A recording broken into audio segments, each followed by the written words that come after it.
बच्चों। तो आज हम पढ़ेंगे पाठ 9 समय से। ठीक है।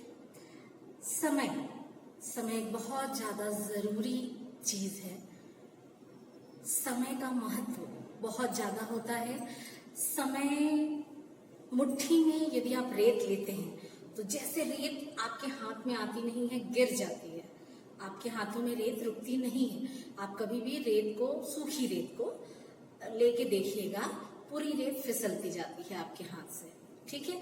और अंत में सिर्फ कुछ दाने बचेंगे रेत के, जो आपके हाथ में चिपके हुए रहेंगे यदि आपका हाथ गीला है तो। लेकिन यदि आप सूखे हाथ से रेत को पकड़ेंगे तो पूरी की पूरी रेत आपके हाथ से फिसल जाएगी। बिल्कुल ऐसे ही होता है समय, जो निरंतर बहते रहता है, चलते रहता है, लेकिन रुकता नहीं है कहीं। ठीक है। ऐसे ही हमारी जिंदगी है जो कभी नहीं रुकती है। लेकिन समय से एक सीख भी लेनी चाहिए हमें। क्या सीख लेनी चाहिए समय से हमें? समय से हमें ये सीख लेनी चाहिए, क्योंकि जो लोग समय का पालन करते हैं या समय का महत्व जानते हैं या हर काम समय से करते हैं, वो लोग कभी भी अपनी जिंदगी में असफल नहीं होते। क्या नहीं होते? असफल नहीं होते, या यूं कहिए हमेशा सफल होते हैं। या सफल लोगों की पहली पहचान जो है वो यही है, उनका सभी काम समय पर करना। ठीक है।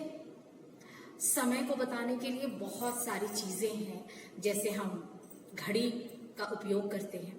पहले के लोग, आपने देखा होगा, एक कुछ खास समय का, मतलब समय अंतराल का एक नली जैसा लेते थे, और उसमें ऊपर में एक डोर होता था, ऐसे नीचे नीचे दो होते थे, और बीच में ऐसा पतला सा एक धागा जैसा जुड़ा होता था, जिसमें एक एक वो रेत भरा होता है ऊपर वाले खाने में, और उसमें धीरे धीरे धीरे धीरे करके रेत नीचे गिरती जाती है। तो वो अलग अलग समय अंतराल के लिए वो चीजों का उपयोग किया जाता था। उसके अलावा 4-4 घंटे का एक एक पहर निर्धारित किया गया था पहले के समय में।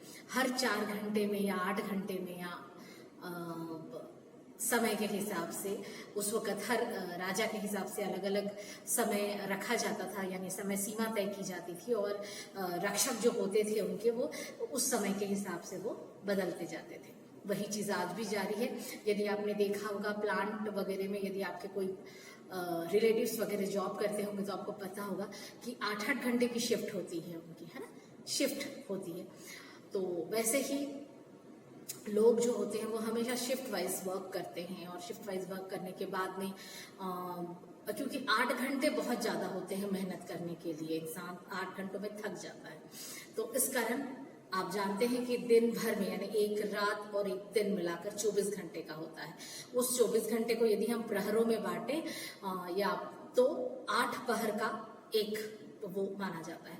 तो ऐसे 8 या 24 या 4 घंटे का वैसे एक प्रहर माना जाता है, तो 8 प्रहर होते हैं। ठीक है। इस तरीके से प्रहर होते हैं हमारे यहाँ, 4-4 घंटे के प्रहर होते हैं। अब इस चीज को यदि हम देखें तो मतलब कहना चाहिए कि समय पर जब हम सारी चीजें करते हैं, जैसे आपने एक चीज और देखी होगी कि पूरी प्रकृति समय के नियम का पालन करती है। कैसे? सूर्य समय पर उगता है, चांद समय पर निकलता है। चांद का अलग अलग दिन होता है निकलने का ना, लेकिन वो उस दिन उस समय पर ही निकलता है। जैसे चांद या तो घटता जाता है या बढ़ता जाता है। ठीक है। तो वो अपने समय पर ही वो चलता है बराबर। सूरज पूरा एक आधा राउंड तय करके शाम को डूबता है, और फिर पूरी रात तय करके फिर दूसरे दिन सुबह सही समय पर आता है। फल जो पेड़ पर लगते हैं वो अपने समय पर लगते हैं। मौसम जो होते हैं वो एक के बाद एक बिल्कुल अपने समय पर ही बदलते हैं। हर फूल का समय होता है, हर पेड़ का समय होता है।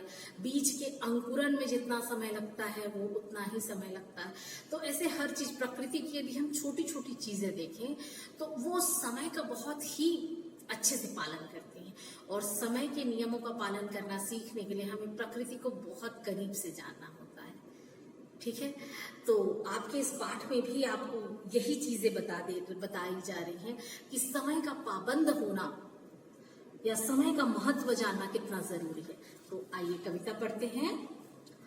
सूरज सदा समय से आता और समय से जाता, सूरज सदा समय से आता और समय से जाता, चंदा सदा समय से आता और समय से जाता।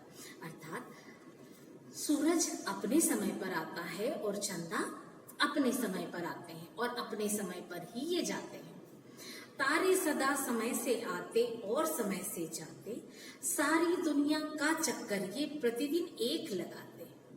मतलब आप जानते हैं कि सूर्य जो है वह बीच में स्थित है और उसके चारों तरफ सारे लोग चक्कर लगा रहे हैं, सारे नवग्रह चक्कर लगा रहे हैं और एक दिन में हमारी पृथ्वी भी सूर्य नाम के तारे का एक चक्कर लगा लेती है कि नहीं। तो अपने सूर्य नाम के तारे का नहीं लगाती, सॉरी, वो अपनी धुरी पर एक चक्कर लगाती है, तब 24 घंटे होते हैं, है ना। और एक चक्कर लगाने में पृथ्वी को कितना टाइम लग जाता है? 365 दिन या एक साल, लेकिन लगा लेती है। ठीक है। अब तारे सदा समय से आते और समय से जाते। तारे आप जानते हैं, जैसे ही सूरज ढलता है उसके बाद एक तारा चमकने लग जाता है, उसके बाद ही, क्योंकि हम तारों को देख पाते हैं, उसके बाद आपने देखा जैसे ही सूरज निकलने वाला रहता है तो सूरज की रोशनी में सारे तारे छिप जाते हैं, है ना। तो तारे भी समय पर निकलते हैं और समय पर जाते हैं पाबंद समय के, पल भर देर नहीं करते। ये सारी चीजें यानी प्रकृति की सारी चीजें समय की पाबंद है, एक सेकंड की भी देरी ये अपने कामों में नहीं करते हैं। ठीक समय से ये सोते हैं, ठीक समय से जगते। अर्थात ये अपने सही समय पर, इन्होंने अपने लिए समय निश्चित करके रखा हुआ है, उसी समय पर ये सोते हैं और उसी समय पर ये जगते हैं। अगर समय की पाबंदी हम इनसे सीख कहीं जाएं, यदि हम समय की पाबंदी यानी समय पर कार्य करना इन चीजों से सीखें तो फिर हम भी सूरज चांद सितारों जैसे बन जाएं, यानी कि हम भी इनके जैसे निखर जाएंगे, संवर जाएंगे। ठीक है, समझ आया आपको? तो ये जो चीजें हैं ये वही बता रही हैं कि हम सूरज और चांद के जैसे यदि बनना चाहते हैं या जीवन में कुछ बनना चाहते हैं तो हमें भी क्या करना होगा? समय का पाबंद होना होगा। यदि हम समय से सारे काम करते हैं तो यकीन मानिए कि हम सूरज और चांद के जैसे चमक सकते हैं, अर्थात पूरी दुनिया में अपना नाम रोशन कर सकते हैं या कुछ ऐसा कर सकते हैं कि लोग हमें याद करें, हमसे प्रेरणा लें, जैसे हम सूरज और चांद से प्रेरणा लेते हैं। ठीक है, तो ये थी बेटा कविता। और इस कविता में आप देख रहे हैं, इस कविता से हमको क्या सीख मिलती है? इस कविता से हमको सीख मिलती है कि हमें समय की पाबंदी हमें उन्नति की ओर ले जाती है।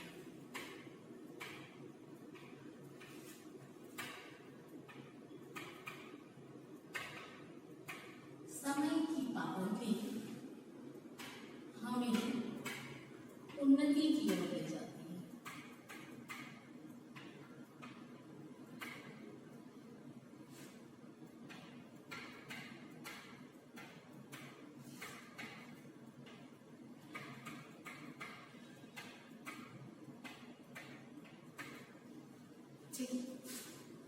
ठीक है बेटा, चूंकि यह पाठ बहुत ही छोटा है इस कारण यह पाठ बहुत जल्दी खत्म हो गया, तो खैर कोई बात नहीं, हम इसका शब्दार्थ कर लेते हैं।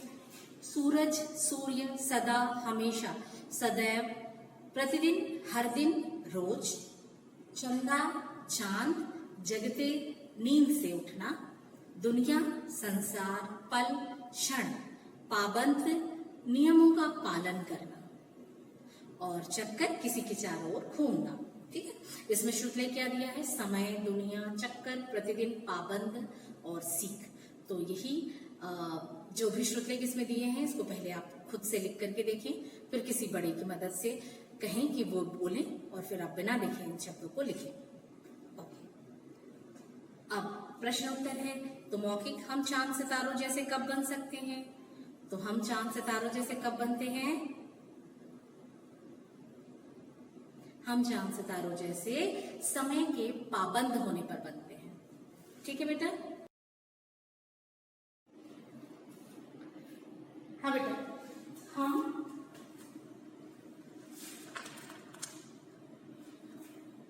दूसरे प्रश्न पर आते हैं मौखिक के। मौखिक का दूसरा प्रश्न है, तारे समय का पालन किस तरह करते हैं? ठीक है, तो तारे जो होते हैं आपको पता है कैसे करते हैं समय का पालन? वो समय पर निकलते हैं और समय पर निकलते हैं और समय पर छिप जाते हैं, है ना। यानी रात होने पर, सूरज के डूबने पर तारे निकलते हैं और दिन होने पर, सूरज के फिर से आने पर तारे छिप जाते हैं। इस तरीके से तारे समय का पालन करते हैं। ओके, उसके बाद है लिखित। लिखित में कविता की पंक्तियां पूरी करनी है आपको। कविता की पंक्तियों में क्या है? अगर समय की पाबंदी हम इनसे सीख कहीं जाएं, तो फिर हम भी सूरज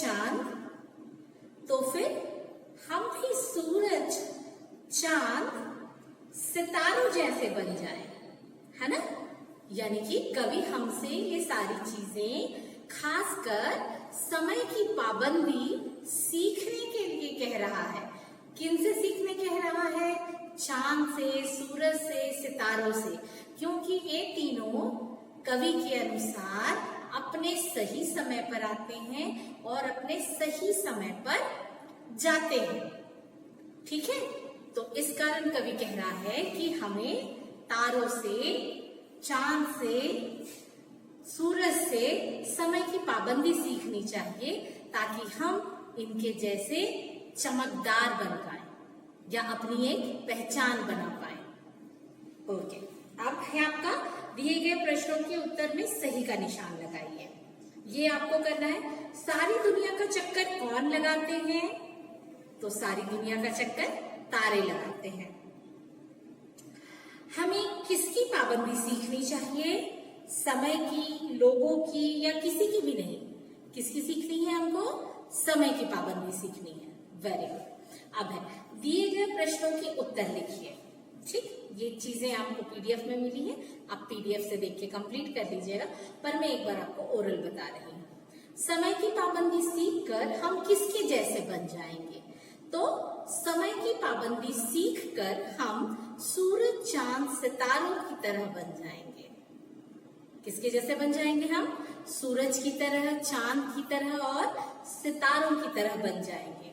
ठीक है, उसके बाद कोई दो नाम बताइए जो सदा समय से आते हैं और जाते हैं। तो सूरज और चांद दो ऐसे नाम हैं जो सदा समय से आते हैं और समय से जाते हैं।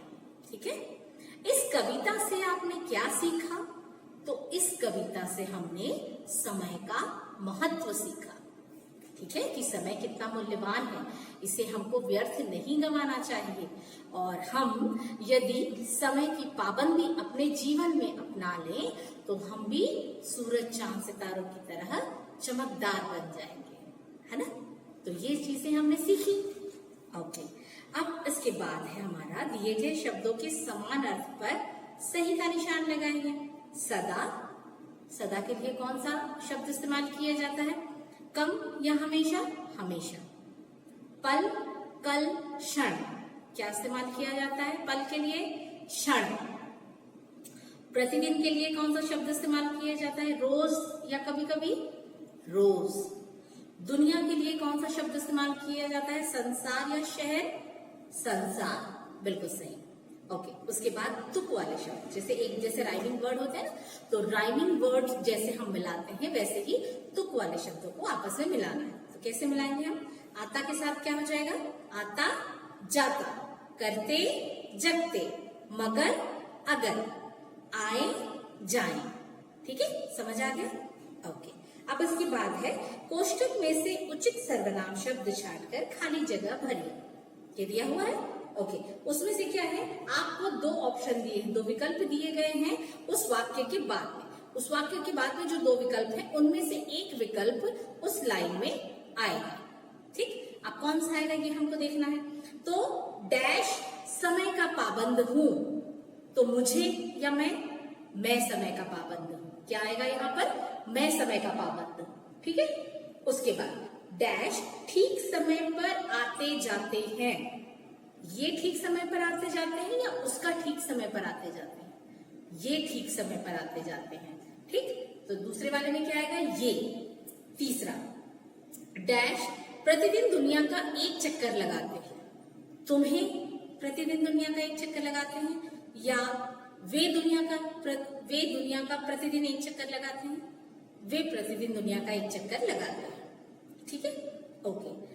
उसके बाद वाले में, घ वाले में, समय का पालन करने से ही डैश सफलता मिलती है, हमें या अपना। तो समय का पालन करने से ही हमें सफलता मिलती है। वाक्य सही है ना, कि अपना सफलता मिलती है, हमें सफलता मिलती है। तो यहाँ पर कौन सा शब्द आएगा, हमें सफलता मिलती है। ठीक है, तो ये खाली स्थान में पूरा हो गया। अब इसके बाद हम आगे आते हैं आपके बातचीत पर। बातचीत में आप देख रहे हैं कि आपको दिया गया है कि माँ और एक बच्ची है, उनकी प्रियंका नाम है जिसका, वो दोनों बातचीत कर रहे हैं। तो वो दोनों क्या बातचीत कर रहे हैं, तो माँ ने प्रियंका से कहा कि चलो प्रियंका पहले अपना होमवर्क कर लो। माँ ने क्या कहा प्रियंका से कि चलो प्रियंका पहले अपना होमवर्क कर लो। तो प्रियंका ने कहा, क्या कहा, नहीं माँ, मुझे अभी खेलने जाना है। तो फिर माँ ने क्या कहा, बेटा शाम को खेलना, अभी अपना होमवर्क करो। फिर प्रियंका ने क्या कहा, ये आपको लिखना है। ठीक है, मैंने अपने हिसाब से लिखा है, ठीक है माँ, मैं पहले अपना होमवर्क पूरा करके फिर खेलूंगी। यानी कि मैंने माँ की बात सुनने की बात कही है आपसे। क्यों, क्योंकि आपका खेलने का समय कब का है, शाम का। तो आप अपना कार्य पूरा करने के पश्चात ही खेलने जाएंगे। और यदि आपने अपना काम समय से पूरा करना सीख लिया और समय पर ही आप अपने काम, दूसरे काम करते हैं, तो आप बहुत अच्छे तरह से अपना कार्य समय पर पूर्ण कर पाएंगे और हमेशा आगे बढ़ पाएंगे, है ना। और यही पाठ हमें सिखाता है। तो इसीलिए ये बहुत जरूरी है कि हम सबसे पहले अपना गृह कार्य पूरा कर लें और फिर हम खेलें। ठीक है, ये पाठ बहुत सारी चीजें सिखाता है। समय का महत्व, समय बहुत ही बलवान होता है बेटा। जैसे आप अभी देख रहे हैं, आप लोगों ने भी शुरुआत में थोड़ी सी video classes, online classes miss कर दी थी, या बीच में किसी कारण से भी हमारी कई बार वीडियो क्लासेस मिस हो जाती हैं। इस कारण हमारा वो वक्त समझ नहीं आता ना वो चीज समझ में, जब हम यदि पहले लिख ले और बाद में हम सोचे कि वीडियो क्लास देख लेंगे। लेकिन यदि हमने वीडियो क्लास देख करके उसके बाद फिर हमने अपना कार्य पूर्ण किया है, तो यकीन मानिए आप उस आंसर को, प्रश्न के उत्तर आप खुद दे सकते हैं। बहुत सारी चीजें आप स्वयं कर सकते हैं बिना किसी की मदद के। तो इसीलिए समय का ध्यान रखिए, समय पर कार्य करिए, तो आपको कभी बहुत ज्यादा कार्य एक साथ नहीं करना पड़ेगा। अभी कई बार ऐसा होता है कि आप लोगों को बहुत सारा कार्य एक साथ करना पड़ रहा है। उसका कारण क्या है कि शुरुआत में हमने डिले कर दी, शुरुआत में हमने धीरे धीरे काम किया, या हमने ध्यान नहीं दिया अपने कार्य को पूर्ण करने के लिए। लेकिन आज हम यदि अपने कार्य को पूर्ण करना चाहते हैं तो हमको बहुत जल्दी जल्दी काम करना पड़ रहा है, क्योंकि हमारा काम बहुत सारा बढ़ गया है अब, है ना। तो इस कारण आप अपना काम रोज समय से करते जाइए, आपको कभी किसी चीज की कोई परेशानी नहीं होगी। ओके, और यदि आप चाहें तो नहीं, मैं तो चाहूंगी कि आप इस कविता को जरूर से याद करें। ये बहुत छोटी, बहुत प्यारी और बहुत अच्छी कविता है। तो आप इसे ज्ञानवर्धक कविता है यूं कहें तो बेहतर है। तो इस कारण मैं चाहूंगी कि आप इस कविता को जरूर से याद करें, और जब हम मिलेंगे तब जरूर हम ये चीजें सुनेंगे। और हो सकता है यदि कभी हमें मौका मिला आपकी एक्टिविटी करवाने का ऐसा, तो हम आपके वीडियोस बना करके भी इस कविता को सुन सकते हैं, है ना। तो इस कारण इस कविता को बिल्कुल आप याद रखिए, याद कीजिए, अच्छे से याद कीजिए। बेहतर होगा। और यदि आप ड्राइंग वैसे भी बहुत अच्छी करते हैं तो मैं चाहूंगी कि इसमें भी आप लोग एक सूरज का और चांद का और तारों का सुंदर सा चित्र बनाएं और उसको अपनी कॉपी में लगाएं, ताकि याद रहे आपको कि ये तीनों सूरज, चांद, सितारे हमेशा समय से आते हैं और समय से जाते हैं। इन्हें देखकर हमें समय का महत्व सीखना है और समय व्यर्थ न गंवाने की प्रेरणा लेनी है। ठीक है बेटा, तो इस तरीके से आप इस पाठ को काफी अच्छे से समझ गए होंगे मुझे लगता है। तो आप अपना कार्य इस पाठ का पूर्ण कर लीजिएगा। कोई चीज यदि समझ नहीं आती है तो आप मुझसे पूछ सकते हैं। Okay, thank you.